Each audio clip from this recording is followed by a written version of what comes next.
So in the last video we looked at dealing with phase, and phase particularly in the drums. We talked about the kick layers and getting the snares sorted, and making sure all the layers are in phase.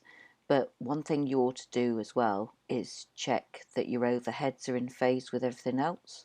So the first thing I'm going to do is show you how. I'm going to pick the strongest kick layer, which is here, and then I'm going to highlight all the other tracks. In fact, I'm going to make them smaller so it's easier to see.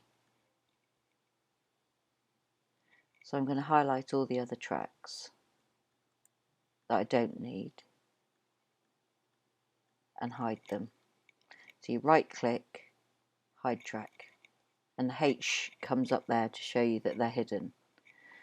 And then as you can see now, I've got the kick and the overheads next to each other, so it should be easier for me to check whether we can see them or not, whether they're in phase.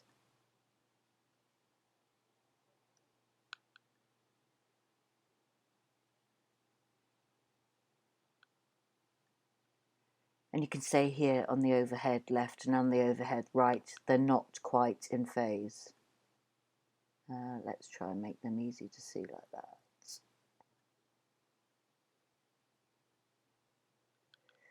Which makes sense because it's going to take longer for the sound to get to the overheads than it is to the kick layer when you're recording.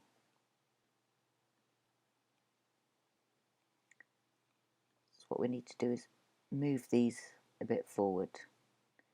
Now, there isn't a lot of space, so what I'm going to do is chop a bit off here. So you press Command T when you've highlighted the track, and then just click on them and delete. And then I'm going to zoom in again.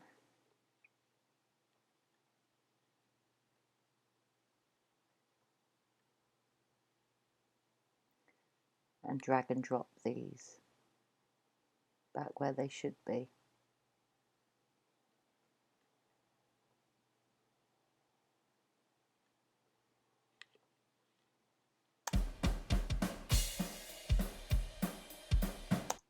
So it should make it all sound clearer. Also, I've just noticed as I've scrolled in that these are out of phase. So what I'm going to do is I'm going to go into one of them.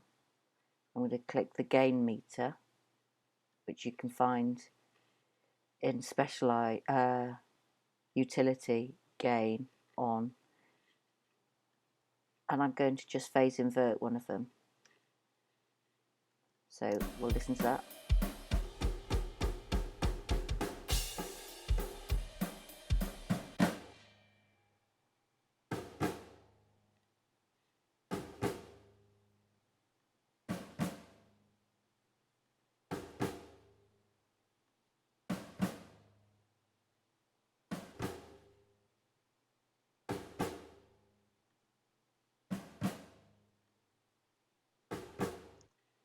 This is another example of why you need to check absolutely every aspect of the drums or any instrument that you've recorded with more than one mic, because otherwise you're likely to get quite significant phasing.